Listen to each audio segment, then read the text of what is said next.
What is the cost of a hobby? Looks good. It's a good looking haircut. I collect video games, and a key component of collecting video games is sharing what the value is of the items that I get every week on camera. I think I might have actually done decent hair for once on one of these videos. It's swap meet morning. Let's hunt.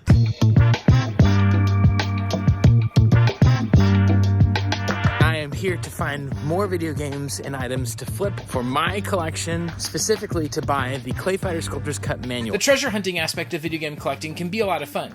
It's not uncommon, for example, to find items out at a swap meet booth for $5 each that in some cases go for $30 or more, sometimes considerably more. But seldom discussed are the non-monetary costs of a hobby. What up? What's up, Cody? Good morning. My buddy John is here. He is a music producer who has worked with bands like Young the Giant. I don't know if I want to fist bump you this morning because we're in such fierce competition today. I know, right? John and I are going to make today a little bit interesting. We are setting up a competition. Whoever gets the best return on their investment, So greatest ROI. that is the best percentage between what they spent versus what it's flickering.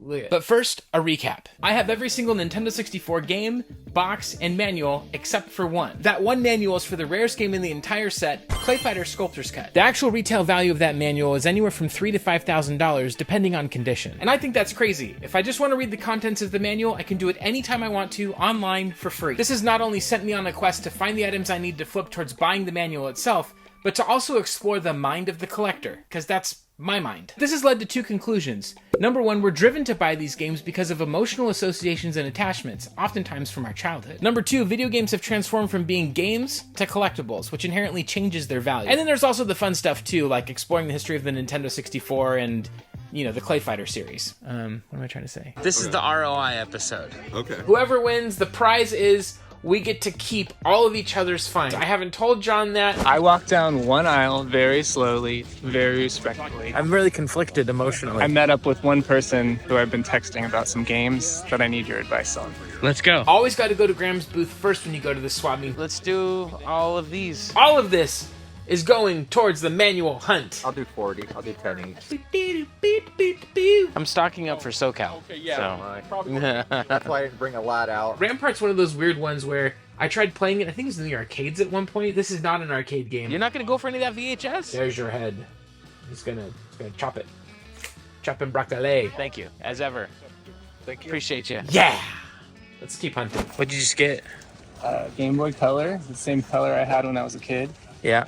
$40. Between the two of us, his $40 spent on the Game Boy, my $40 on the Sega lot. If only my wife's name were Cindy. I don't know who has the better return on the investment on that one. Both pretty close. I won. I love seeing everyone's comments in the last Mort's Garage video about favorite films. I want to share with you one of my favorite directors, and that's Federico Fellini. La Dolce Vita is one of his masterpieces, also 8.5, La Strada. He's an Italian director who's made some of the most surreal, interesting films ever made. If you like foreign films, His films range from neo-realistic into like just fantasy, dream, crazy visual surrealism. So much rad stuff. Never thought that Federico Fellini would be in a game hunting video, but what a time to be alive. Do you like foreign films? Let me know a few of your favorites in the comments below.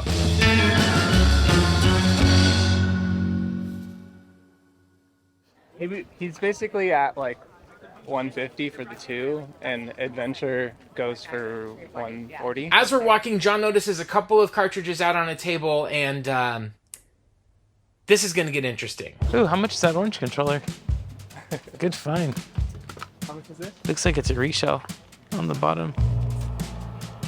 Are some of the Japanese ones different colors? Oh, that might be the case. Almost none of the items on the table are priced yet, and as the sellers are going through, they're looking up everything on eBay, which to me signals probably not going to get a very good deal unless there's something that I really want. Maybe I can get a little bit of a discount, you know, that kind of a situation. However, So these ones right here, they've been tested. I would say about $20. Okay. Yeah. This one too? Same thing. Yeah. Okay. The transparent ones are 20. Oh, Punisher. You gonna get this? Do you want him? You had eyes on that first. I'd add this to my pile too. as they're putting things together, I'm kind of thinking there's really only one option for me here to get the best deal. How much for all of the Super Nintendo? In my mind, when you're negotiating with someone and you want to buy a huge lot, I'm thinking I'm probably going to get a better deal. We had you're gonna give us a couple minutes? Okay. So as they're listing out all of the things, I just start throwing out prices that are what I want to pay. Mario World, Mario All Stars. Here, $30. 20? I normally pay about 50, maybe 60% of the value, depending on the items. 35. What's your best you do on this one? It's up to you. 20? Sure. Yeah.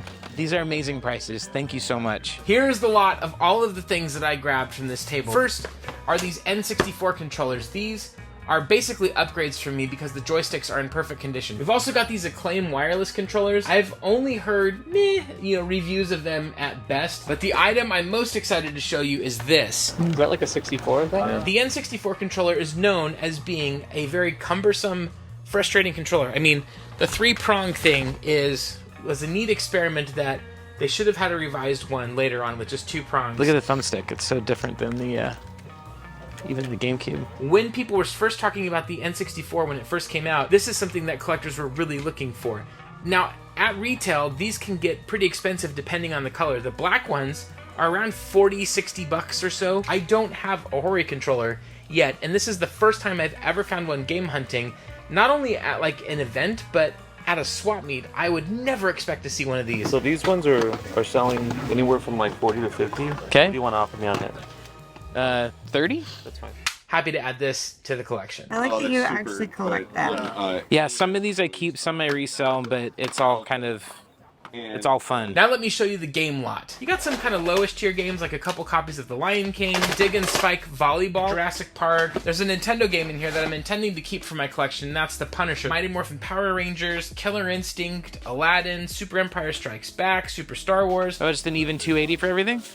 Sure. But probably the biggest highlights in this lot for me are a couple of really just solid Super Nintendo games that if you have a Super Nintendo, you need to get these in your collection. Super Double Dragon, which is one of the best beat-em-ups on the console. They really deepened the fighting system on this to make it a really fun playthrough. Ultimate Mortal Kombat, which is one of the definitive ways to play Mortal Kombat on the Super Nintendo. Of all of the Mega Man games ever released across every console from classic to modern, many would say that Mega Man X is the definitive best game in the entire series. I definitely intend to add these two to the collection. Number one is Super Bomberman 2 and Spawn, which is an Acclaim, I believe it's a beat 'em up. Acclaim is just such a frustrating company. They had some of the best games that they published, like the NBA Jam series. Later on in the N64, the Turok games were really great.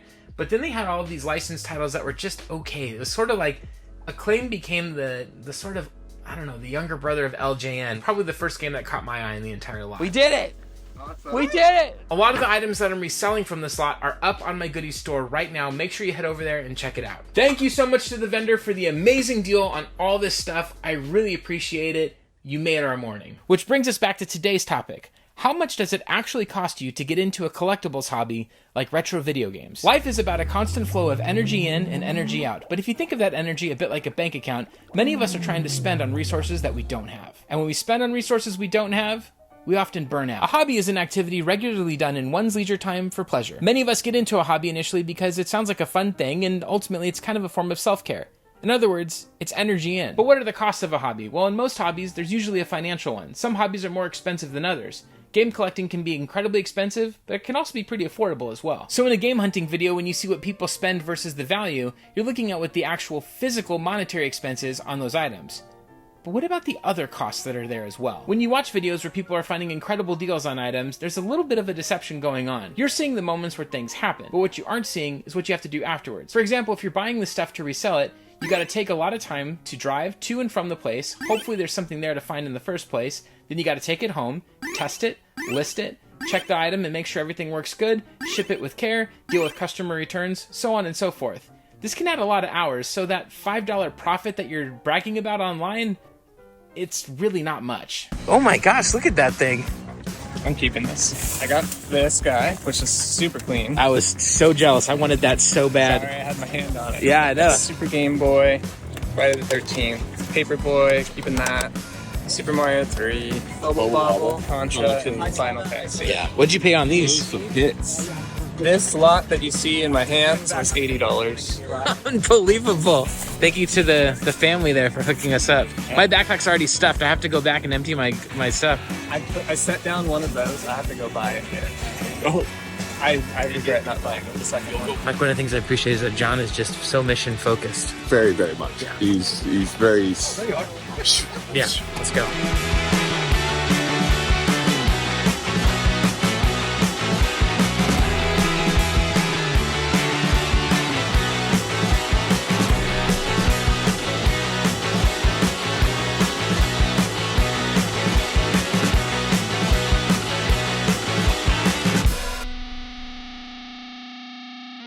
One of these days, I'm gonna have to show up here at 5:30. 5:30? John is incredibly fast, and in this case, that definitely paid off. Crystal, Sapphire, 001, How much? 1/3. Yeah, those were all authentic. I lost. But looks like he's not the only one finding Pokemon games today. We did 95 for both.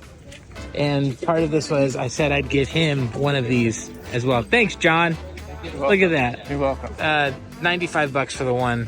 That's cool. So sweet. Yeah. Gotta lower his percentage so I can win this competition. It's good to know I have such a trusting friend in you. Yep, let's keep walking. I have no shame. John, this is a game hunting 101 tip. You have to open the PlayStations and see if there's a game inside. Okay, now how about the next one? Nothing.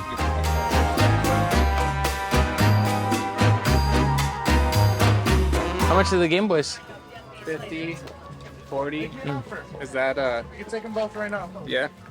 Is that a replacement? That's a replacement, yeah. This was an interesting one with this Game Boy Advance SP. $25 is what the seller was asking for it. It is beat and destroyed. How much is the DS? 50 and 40. Comes with the legendary game Stuart Little 2, one of the best games in the entire Stuart Little franchise. Can't wait to play Stuart Little first-person shooter, which comes out later. Probably. Said 25? Yeah. I'll do that if you don't want to do it. It is the very definitive version of an acceptable condition console. I'll put this out at a booth for like $40. It works totally fine. And get it to somebody who just wants an SP, that maybe wants to do a modding project or to reshell something. Worst case scenario, hook somebody else up and you get yourself an SP for cheap from old Morty here. Just Mort, not Morty. Just Mort. While money costs can often get ignored and people can blow past their budget, the budget of time also gets blown through as well. And if you're not careful, this can get really bad. Psychologists Henry Cloud and John Townsend remarked in their book Boundaries that every time you say yes to something, you're simultaneously saying no to something as well. What are the things you're saying yes to and simultaneously saying no to? Saying yes to too many things in the hobby takes away from time from my family, which is the most critical thing that you can't get back no matter how much you try to spend on it. What am I trying to say? I know personally of collectors who have had serious impacts on their family and their mental health because of the way that collecting has had too many yeses attached to it. I recognize the irony or maybe even hypocrisy of saying all of this while standing in front of a giant wall of video games. I'm not trying to guilt anyone for having a hobby. In fact, I think having a hobby is a really important and healthy part of living life. I would argue if you didn't have a hobby, that life would be a little less colorful overall. For example, having something that brings you pleasure and that fosters community is really important. It's because of my hobbies that I found so many friends that have been enriching into my life. For example, Mike is someone I knew from over 2 decades ago because we went to the same college. But because of this world of retro video games and YouTube, we've reconnected and he's now a big part of this channel as Cameraman Mike. John is someone I knew from over 10 years ago from the music scene. Though we knew each other back then, we didn't really hang out all that much, but because of YouTube and the collecting world of retro video games, we struck up a really cool friendship. Anything that draws you closer to people and relationships is really important. But what about when the hobby does the exact opposite? When it's so out of control that it severs relationships? That's when it becomes a problem.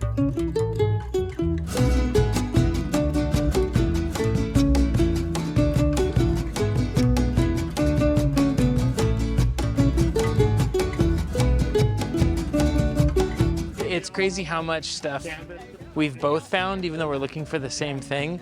That's one of the things that I love about these swap meets is you don't know what you're gonna find. John will jump up front. Like we'll get distracted by looking at stuff, and John will go up and find Pokemon and. You mean like he's out in front right now? Exactly. I love it. I love that video games and video game hunting is this thing that like unites old friends.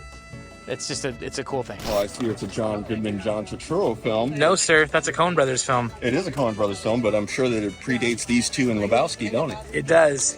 It's a really bizarre, surreal, it's a crazy film. It's a crazy good film. Like with the Hori controller, if I see other N64 items out, I'm gonna pick them up, and today I found another one that I'm adding to the collection. In all my years of going to expos, conventions, game hunting, I have seen this controller a couple of times, but almost never. I don't in fact recall a time where I've seen it in its original box. We've got the box for the Arcade Shark.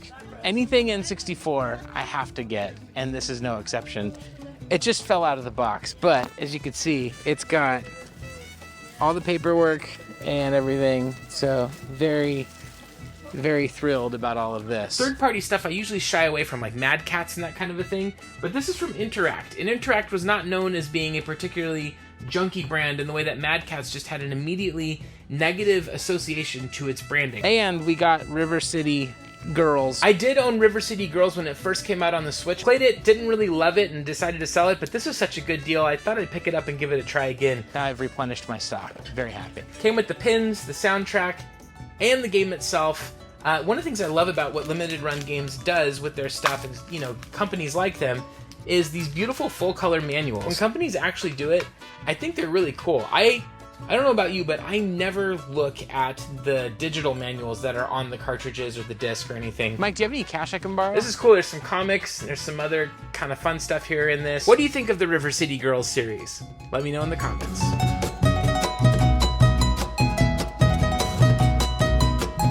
One of the things that's really important to me about t-shirts, logos, all that stuff, is that it feels not so much like a video game channel, but it feels a bit more like maybe something a band would print on a shirt. This shirt has this obvious nod to Wes Anderson. I love this one and kind of the old school punk-ish kind of a vibe. I'm thrilled to be able to offer them. Make sure you check them out on the Etsy shop right now, and thank you so much for all your support. John and I are both finding so much amazing stuff this morning, but he tips me off to a seller who said that they have some sealed games. A sealed Sonic Adventure on Dreamcast. We got to see if it's an actual seal, though. Yeah, and then a sealed NBA Jam. And there's a couple more sealed Genesis sports games. This vendor was awesome. He's been a part of this swap meet for years. 36 and 35.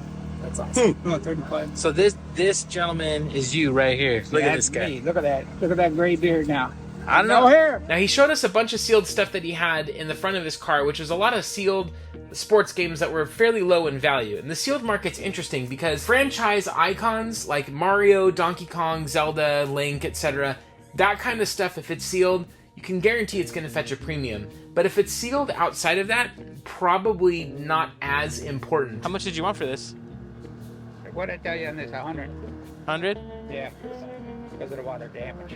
Yeah. And then I think 60 on this one. 60 on that one? What do you think? I think I'm gonna. He's got I past. think I'm gonna pass. You're passing? That looks like a real seal. That doesn't look like a reseal. Oh yeah, I did. Yeah. What's your best if on both? You make it off. I wouldn't want to go too low on you. 150. I was thinking more like 110, 120. Oh, see, now you're going too low. Yeah, that's what I was saying. But I don't want to. Let's do 130 and everybody's happy. 130? You take Venmo? The quality of the seal is everything. Just because you see something that's sealed, that one, doesn't make it valuable, and two, the quality of the seal, people will be very particular about what they're looking for. On higher value games, in other words, those Marios, Zeldas, etc., the seal quality can be a huge difference to the right collector who's looking to buy a sealed game in the best possible condition. Come on, Bar. There's a slight little tear here on the bottom, but it's not too bad. I don't know what this would go for to a collector who wants something sealed, but I got it, and I got to get it for a good price. But the other one was the one I was really interested in grabbing. You sure you don't want it at 130? You were here first. This game is one definitely worth getting sealed, but it's not in perfect condition. There seems to be water damage. Yeah, see that right there? You could tell that there's something happened. I don't know, man. Age is doing well for you. You look good. Still there. But thanks for the deal on the games. That's awesome. I know there's a lot of controversy around sealed games. Look, as long as you're being fair and kind, you do you. What do you think, John? Should we go for more? It's just like having a I want more. We want. I want it.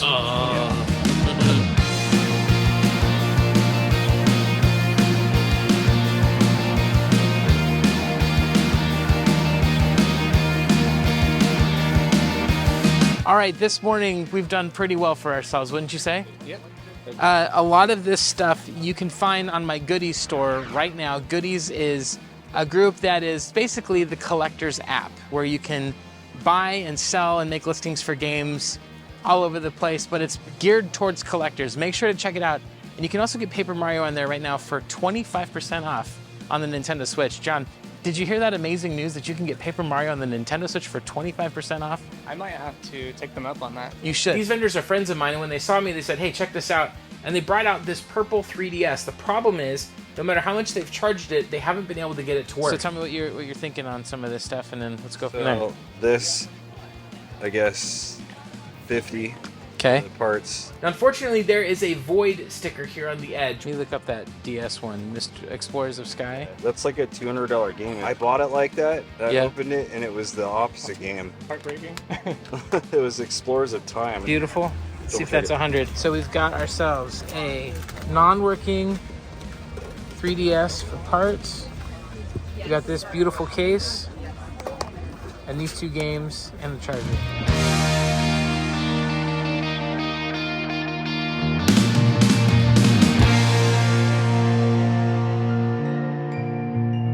When the hobby is just about doing things with your friends, creating community, having fun, it's a great thing. But when that hobby becomes a job, it gets diluted. It makes game hunting about buying expensive items for cheap and always having to find the next thing, no matter the cost, and that's not a lot of fun over time. When a hobby is no longer fun and it's just work, it's no longer a hobby. It's something else entirely, and it can bring out the worst parts in people. With all of these non-monetary expenses, what I've realized is that it's the hunt itself that has to be fun. And by hunt, I don't just mean finding items. In fact, finding items is pretty unimportant. The most important thing, in fact, is the relationships. It's the people you meet in the act of hunting itself. Finding stuff, talking about stuff, watching the videos, connecting with others. That's the thing that matters most. I'm looking for things that put energy in as I look to live and enjoy all that life has to offer me. In fact, I don't think life is just about a productivity list of things that you got to get done. And that's the only thing that there is to life, and that's the only thing that's worth doing. Playing, whatever version of play might mean, whether it's a hobby of music, sports, fixing up cars, whatever that thing is for you, having that imbalance enriches and makes life more beautiful, and that's wonderful. But I also know that sometimes hobbies can get a little bit out of control. In fact, some might say, this guy's got an addiction. I've wondered that. I think it's time to figure out the answer. So I'm going to ask a therapist friend of mine on camera what he thinks. I'll see you then. Mike, this has been another fabulous morning. What did you say? It has. It was a wonderful, beautiful, beautiful day in Southern California. Yes, And, sir. we had a fantastic time today. We've had a very successful morning. I need to start bringing a wagon, I think, to these things. Yeah, I don't know if we've gotten to that point, but it kind of has. You and I both, though, got so much stuff that I can't tell right now who won this morning. You came in clutch for me. I overspent. It's ATM Mike. But we did help each other out. I helped you out on the 3DS stuff. You just sold me a couple of things. You sold me those consoles. Yeah. I won't label you. You can label you however There you you want. go. John, let's look a couple days in the future and see how we did. Hello, John. Hello. Let's be cutthroat with one another. What I did is I put how much I spent, what I estimate the value to be, and then the percentage that I paid of the value. Whoever of us paid the lower percentage of the value. So, for example, if you spent 60% and I spent 40% the value, I've won. And also, I don't know if you remember this, but if I win, I get to keep everything that you found from the morning. That was Deal. what you agreed to, I Yeah. believe? Yeah. I like to gamble. High stakes. Yeah. Why don't we start with how much did you spend at the swap meet to find all the good stuff you found? I spent approximately $405. Jeez, that's pretty good. Okay. I spent $775. Okay. And I did not realize I had spent that much until I got home and calculated up everything. I was like, well, that was not the most responsible thing I've ever done. But still, Yeah. I couldn't pass up a good deal even if I tried. Yeah, we were a bad influence on each other, apparently. What was the value that you estimate that is on what you spent? I believe it's about $998. Okay, so that rule about whoever has the better percentage return, I was joking Okay. entirely. My value was 1,220. Okay. So pretty good, but I've had closer ones. When you calculate out the percentage, John, what's your percentage that you paid for the items? I didn't do the percentage. What is that? Oh, let's do some math real quick. Take the total amount that you it's spent. essentially 400 and then 1,000 if we're just rounding a little bit. So 60%. I So do paid 40%. 405. You paid 41% the value of the items that you found. All right. I like that. Yeah, mine's 63.5% the value. Gotcha. So, John, not only did you beat me, but you beat me by over 20 percentage points.